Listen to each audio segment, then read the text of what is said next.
Eu não sei se o Renato Russo entendeu.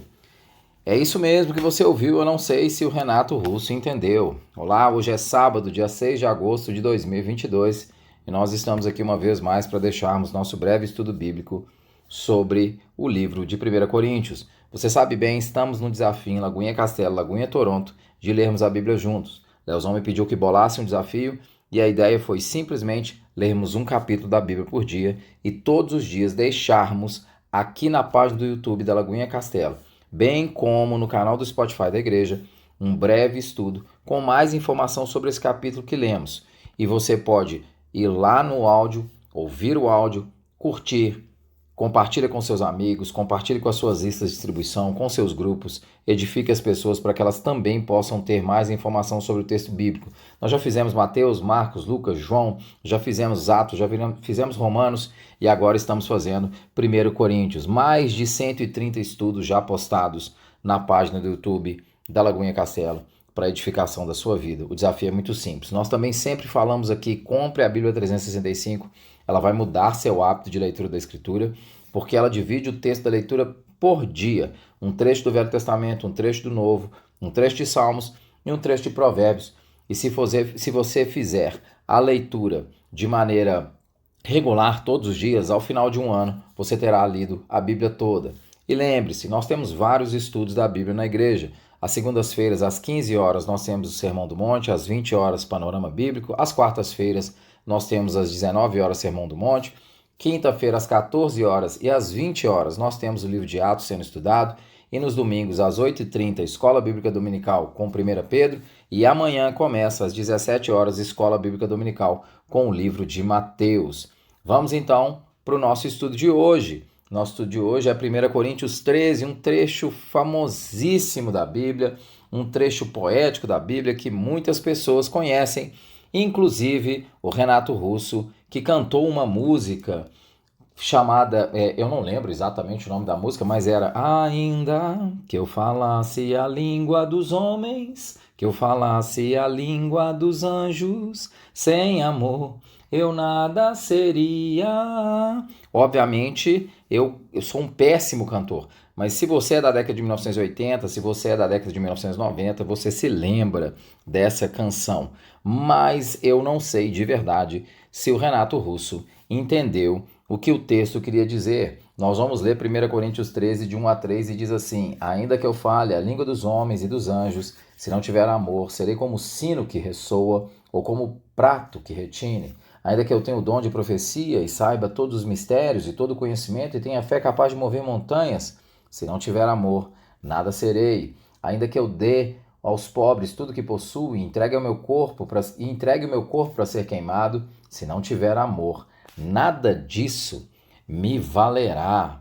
Por que eu não sei se o Renato Russo entendeu isso e por que várias pessoas às vezes não entendem isso? Esse é um dos trechos, um dos textos mais tirados do contexto no texto bíblico. Embora ele pareça e seja poesia, ele somente faz sentido na discussão dos dons que está sendo feita pelo apóstolo Paulo nos capítulos 12 e no capítulo 14.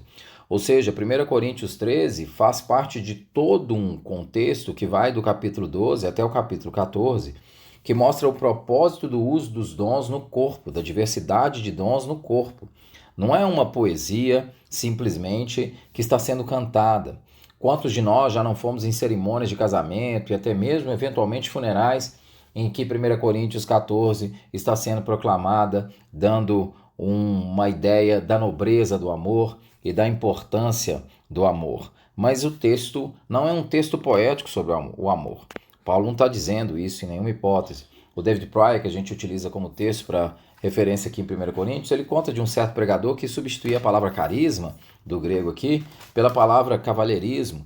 E ele tem algo bastante curioso quando ele fala sobre isso. Ele diz assim, é como se nós pudéssemos, se eu tivesse cavalheirismo, estaria tudo resolvido. E ele diz o seguinte: ora, os apóstolos teriam ficado surpreendidos diante do conceito de que Cristo foi açoitado, espancado pelos soldados, amaldiçoado e coroado com uma coroa de espinho, submetido a um tratamento indizível e finalmente pregado numa cruz, onde sangrou até morrer, para que todos nós pudéssemos nos tornar cavalheiros. Mais do que isso, os apóstolos ficariam também surpresos se Cristo tivesse sofrido tudo isso para que nós colocássemos a palavra amor do 1 Coríntios 13 numa canção romântica ou num sermão de casamento exaltando o amor entre um homem e uma mulher. E Paulo, na verdade, não está dizendo nada disso. O que Paulo está dizendo aqui é que quando esse texto é aplicado no contexto de uma igreja local, ele se transforma num verdadeiro dinamite. E por quê? Porque ele revela todas as fraquezas, as falhas, os pecados em qualquer comunidade cristã. E isso é muito desafiador. O David Proy vai falar assim: é especialmente desafiador para uma igreja que tem experimentado um visível sucesso em seu ministério. Essas palavras nos colocam no devido lugar. Elas nos humilham porque começamos a enxergar o que realmente é importante para Deus. Elas nos redirecionam como corpo de Cristo para a nossa verdadeira vocação. Provavelmente seria bom que cada congregação avaliasse a sua vida comunitária de vez em quando, espelhando-se nesse capítulo. Devido à grandeza de sua linguagem, por ser reconhecido como grande literatura, esse capítulo precisa ser diretamente ligado à discussão de Paulo acerca dos dons no capítulo 12. Em síntese, Paulo está dizendo que todos os dons mais dramáticos e mais maravilhosos que podemos imaginar são inúteis se não há amor. São inúteis se não há amor. Como diz Bruce, o exercício mais generoso dos dons espirituais não pode compensar a falta de amor.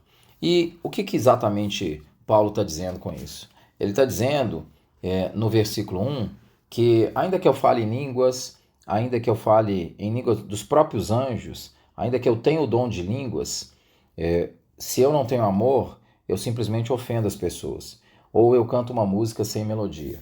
Ele diz, ainda que eu fale a língua dos homens e dos anjos, se não tiver amor, serei como um sino que ressoa, ou um prato que retine, só com um barulho, sem melodia, sem significado. Um homem versado, ele vai dizer no versículo 2, em todo tipo de conhecimento, em todo tipo de mistério, um homem que tenha grande fé, sem amor, ele é um nada. E é exatamente essa a expressão que Paulo vai utilizar. Ainda que eu tenha um dom de profecia e saiba todos os mistérios e todo o conhecimento e tenha uma fé capaz de mover as montanhas, se não tiver amor, eu nada serei. É isso que ele diz. E ele vai dizer no versículo 3 que sem amor, atos de doação são só voltados para si mesmo. É pura manifestação de alguma tentativa de aparecer, de alguma tentativa de autojustificação, mas que não tem valor para Deus. Em 1 Coríntios 12, nós falamos que Deus deu diversidade de dons para a igreja para que ela possa ser edificada. Mas Paulo diz que nada disso pode acontecer se não for o próprio Deus que nos der. O que nos leva a uma pergunta: como alguém poderia ter todos esses dons e não ter amor, como o apóstolo coloca aqui no capítulo 13 de Coríntios? E é exatamente isso que ele está fazendo.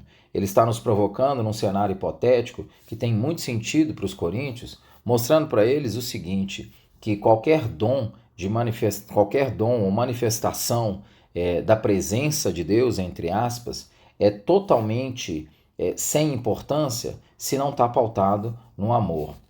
Paulo vai dizer que ter dons não significam absolutamente nada se não for baseado em entrega pessoal. Paulo está dizendo que dom não é manifestação de importância, não é manifestação de relevância e não é manifestação da presença de Deus. Paulo vai dizer explicitamente isso aqui, que ter dons não é manifestação da presença de Deus, mas que ter amor é manifestação da presença de Deus.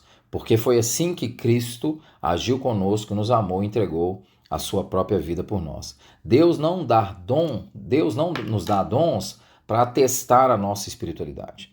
Deus transforma os nossos corações para que nossos corações possam amar e nós possamos utilizar os dons como a manifestação desse amor para a edificação dos outros.